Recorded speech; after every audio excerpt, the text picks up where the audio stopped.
Alors bonjour et bienvenue dans cette vidéo qui concerne un projet de la cybersécurité. Un FortiP Defense, ici je l'ai appelé FortiP Defense. Donc si tu es un aspirant SOC analyste ou que tu veux te lancer dans la cybersécurité et que tu recherchais un projet à faire, je t'invite à faire ce projet que nous allons mettre en place. Je l'ai appelé, comme je t'ai dit, FortiP Defense. En fait, c'est quoi comme projet? C'est un projet, c'est un mini-SOC portable, tout simplement. Je l'ai appelé comme ça, basé sur une porte VPN installée sur Raspberry Pi, qui intègre aussi la détection grâce à un SIM. Donc, on va utiliser Splunk ensemble. Analyse et réponse aux menaces d'authentification RDP non autorisée, donc qui sera sur un autre réseau, pardon, donc la PME ou la SBL. Et donc voilà, on mettra aussi une autre règle, ce sera pour toutes les connexions qui se font en dehors des heures de travail. Je trouvais ça aussi intéressant de le mettre parce que je trouve ça super pertinent. Et pour voir où est-ce qu'on va tout simplement, il est toujours bon de commencer par un diagramme. Et le diagramme, donc je l'ai déjà fait et je vais t'expliquer étape par étape en fait ce qu'on va mettre en place parce que si on ne sait pas, si je te dis allez on va mettre un VPN et puis un serveur Splunk, ok, voilà tu vois peut-être ce que c'est ou pas encore, mais ça reste un peu trop vague. Où est-ce que tu vas les mettre? Pourquoi tu les mets? C'est vraiment intéressant de le noter. Donc en un, on va commencer par ben, mettre l'entreprise sous les feux des projecteurs, tout simplement. Donc voir un petit peu ce qu'il y a dans cette entreprise niveau matériel. Et donc on va voir donc les machines virtuelles. Alors ici, on va faire des machines virtuelles. Et on imaginera évidemment que ces machines virtuelles sont de vraies machines dans l'entreprise. C'est tout simple. Donc une machine virtuelle, si tu ne sais pas ce que c'est, tu le verras. On le fera ici dans VirtualBox. Ce sera très très simple. Et donc on va mettre quelques machines virtuelles. C'est une toute petite entreprise, Rikiki. On va mettre d'abord la première machine, donc le contrôleur de domaine. Le contrôleur de domaine, l'Active Directory, qui gérera en fait tous les utilisateurs qui utilisent Windows dans le domaine qu'on créera, que j'ai appelé ici Kingdom. Donc ce sera le domaine Kingdom, ce sera de l'entreprise Kingdom. Voilà, et donc voilà pourquoi on a appelé ce domaine Kingdom ici, donc un contrôleur de domaine. Ensuite, toute la télémétrie, en fait toutes les informations, donc tous les logs seront envoyés directement par Splunk Universal Forwarding. Tu verras, si c'est encore abstrait pour le moment, tout sera envoyé sur un serveur Splunk ici qu'on va monter sur Ubuntu. Ubuntu, donc ce sera aussi une autre machine virtuelle. Donc on va faire toute l'installation vraiment ensemble, on va super bien s'amuser. Il y aura aussi toute la télémétrie maintenant, une fois qu'on a mis en place les deux plus importants pour l'entreprise. On va commencer à mettre les employés. Et donc ici on va en imaginer qu'il y en a 10, mais on va en prendre qu'un dans l'exemple ici, tout simplement. Ce qu'on va faire pour cet employé ici, il faut juste le dupliquer pour les autres machines des employés. Ce sera la même chose. Et toute la télémétrie sera envoyée sur Splunk. Et voilà. Maintenant qu'on a notre entreprise ici qui est bien sous les feux des projecteurs et qu'on voit concrètement comment ça se passe et qu'est-ce qui se passera ici, donc celui-là gère tous les employés, en fait, tous les utilisateurs, donc mot de passe et login et ce qu'ils peuvent faire aussi dans leur machine Windows. Et donc on a ça ici. Maintenant, qu'est-ce qui va se passer? C'est que tout ça ici, on va le faire évidemment sur un seul et même réseau. Donc on va le faire en connecté par pont, en mode bridged. Sur VirtualBox. Alors mode bridged, cela veut dire que ce sera de vraies machines connectées sur le réseau sur lequel tu es vraiment. Si c'est encore abstrait, je te l'expliquerai aussi par après. C'est pour ça que, alors voilà, si on le met en mode bridged, faut pas faire n'importe quoi. Donc, faut pas télécharger voilà, je vais dire des payloads, des scripts malveillants et les tester sur tes machines virtuelles parce qu'en fait, tes machines virtuelles sont sur ton vrai réseau, donc elles peuvent infecter même tes autres PC qui ne sont pas dans ce projet-là. Donc, vraiment faire attention quand c'est connecté par pont. Je le fais par pont par souci de simplicité, tout simplement, parce que je trouvais que c'était plus simple, parce qu'après, je vais mettre un VPN qui devra se connecter sur un Raspberry qui est dans mon réseau et tout ça. Enfin, soit. Juste ici, fais attention à ne pas faire n'importe quoi avec ces machines qui sont connectées en mode bridged, tout simplement parce que sinon tu pourrais éventuellement infecter aussi tes machines qui sont en dehors de ce projet ici. Et donc voilà, mais dans ce projet, on ne va pas utiliser de payload ou quoi que ce soit, ce sera de simples connexions. Voilà, rien de bien méchant, donc n'aie pas peur pour ça, sinon on les mettrait dans un réseau isolé. Et ça, ce sera pour certainement un autre projet. Mais voilà. Ici, ensuite, ce qu'on va faire, c'est que, ben voilà, la première attaque, en fait, il y aura une machine attaquante et qu'on va mettre sur Kali Linux, évidemment. Hein, très bien, ben voilà, c'est connu.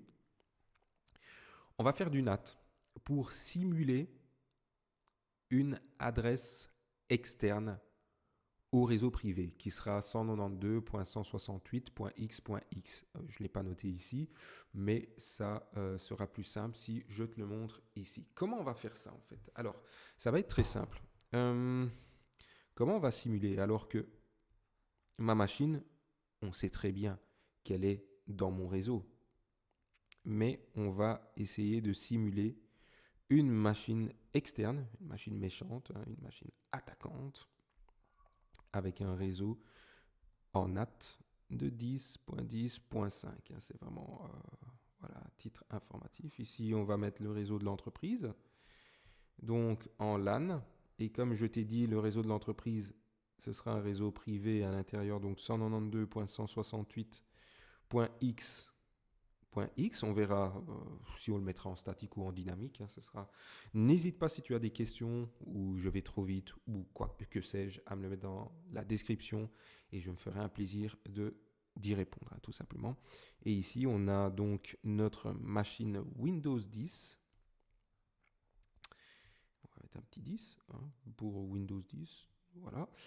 Et ici, en fait, ce que je vais faire en fait pour simuler ça ici, une adresse externe, eh ben, c'est qu'il y aura une carte réseau dans ce PC Windows 10, la carte réseau de l'entreprise, mais aussi, et ce qui ne se fera pas en entreprise, mais je le fais ici pour la simplicité, je vais faire une deuxième carte réseau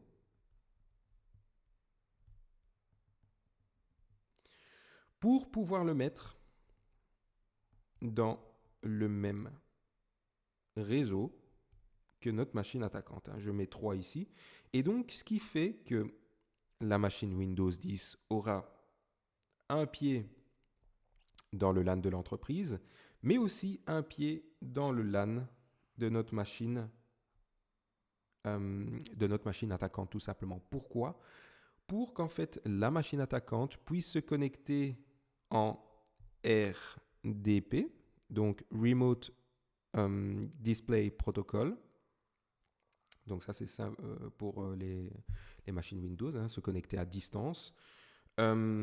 Et donc que dans notre réseau ici, 192.168, Splunk, comme nous l'avons vu tout à l'heure, la machine Splunk peut détecter une connexion externe avec cette adresse IP-là, tout simplement. Car cette adresse IP-là n'est pas la même et n'est pas dans le même LAN ici. N'hésite pas si tu as des questions parce que j'ai l'impression d'avoir été super clair. Si ce n'est pas assez clair, je pourrais même refaire une vidéo là-dessus. Pourquoi j'ai créé 2 cartes réseau sur une machine virtuelle. Mais voilà, c'est par mesure de simplicité et simuler en fait une attaque avec une adresse IP externe au réseau interne, tout simplement.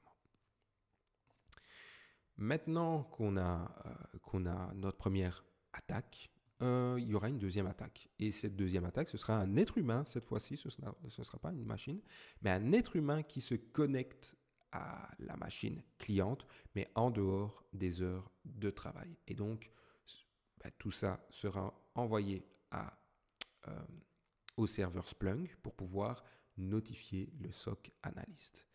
Et donc ici, on va créer alors une automatisation sur donc l'étape 2 sur N8N pour avoir toute la télémétrie en fait de ce qu'on a besoin exactement et pouvoir faire une automatisation par après grâce à ce logiciel ici. Et qu'est-ce que ça va automatiser? Alors je pouvais utiliser Shuffle, j'ai eu un petit souci de connexion. Pas bien méchant, mais bon, voilà, j'ai préféré N8N puisque je l'avais déjà utilisé rarement auparavant, mais je l'avais déjà utilisé. Et donc, la mise en forme de notification dans Slack, et Slack, c'est un peu comme un Discord, et ça permet à toute une équipe de SOC analystes, s'il y en a plusieurs, ici il n'y en a qu'un, ce sera moi, mais s'il y en a plusieurs, ben voilà, on peut se partager les tâches, on peut voir toutes les notifications qui arrivent dans Slack, au lieu d'aller sur Splunk. On voit les notifications qui ont été paramétrées ici. On aura mis des filtres pour qu'ils soient directement dans Slack et que les SOC analystes puissent voir les notifications les plus importantes. Parce que vous allez voir, tu verras, il y a vraiment, vraiment beaucoup à voir et beaucoup de choses à faire avec Splunk, mais on se limitera vraiment au plus simple, à 2 attaques, tout simplement. Et ensuite, qu'est-ce qu'il y aura avec Slack? On va envoyer un email avec toutes les informations. Donc, toutes les informations, donc authentification non autorisée réussie, donc c'est ici. Et aussi, je le rajouterai par après, donc la connexion en dehors des heures de travail. Donc, il y aura un envoi donc un email au SOC analyst pour lui demander s'il veut bloquer l'utilisateur. Si oui, il aura toutes les informations dans l'email qui lui sera envoyé avec la notification ici. Et sinon, rien ne se passe tout simplement. La vie continue. Et donc en 3, donc là on sera dans un réseau externe. On sera dans un réseau externe, ça peut être chez moi à la maison, en dehors de l'entreprise, je suis dans un café, puis j'étais en train de boire mon latte macchiato et je reçois un email d'une intrusion, que ce soit pour les 2 cas ici. Et donc je suis en dehors de l'entreprise. Alors je reçois l'email, alors j'ai soit le choix, soit oui, donc j'ai mis la zone publique, soit oui. Sinon, je ne fais rien. Si oui, qu'est-ce qui se passe? Le SOC analyst, peut se connecter grâce au Raspberry qui a été mis dans l'entreprise, on verra tout ça, peut se connecter en VPN, en 4, directement au contrôleur de domaine pour gérer l'Active Directory. Et gérer l'Active Directory pour pouvoir tout simplement bloquer l'utilisateur, donc la machine en question, pas la machine, mais plutôt l'utilisateur, puisque la machine fonctionnera toujours pour les autres utilisateurs, mais on bloquera l'utilisateur qui a été hacké, si je peux dire ça, tout simplement. Donc voilà ce que donne ce projet. Donc si tu as des questions par rapport à ce projet-là, n'hésite pas à me les poser dans la description. Sinon, moi, ce que je propose, c'est que je vais faire plusieurs vidéos au fur et à mesure. Donc on commencera par mettre en place VirtualBox, ensuite installer les machines, les faire pinguer entre elles. Si tu ne sais pas comment pinguer une machine, n'hésite pas, c'est très très simple et je t'expliquerai aussi voilà à quoi ça sert aussi. Donc on va les faire parler entre elles, voir que tout fonctionne correctement et ensuite on mettra en place en 2, ce sera une autre vidéo, on mettra en place toute cette partie ici, N8N, donc l'automatisation, puis avec Slack et ensuite Outlook pour pouvoir nous envoyer des emails. En 3, on mettra ceci en place, donc je pense qu'en fait on fera une vidéo, on fera 2 vidéos.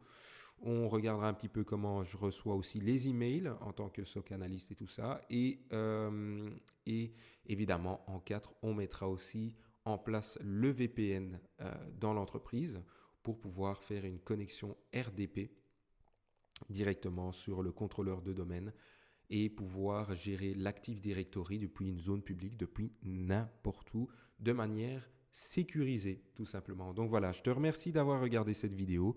Si tu as des questions, n'hésite pas. Sinon, abonne-toi pour de futures vidéos et je me ferai un plaisir aussi de t'aider dans les commentaires. À bientôt.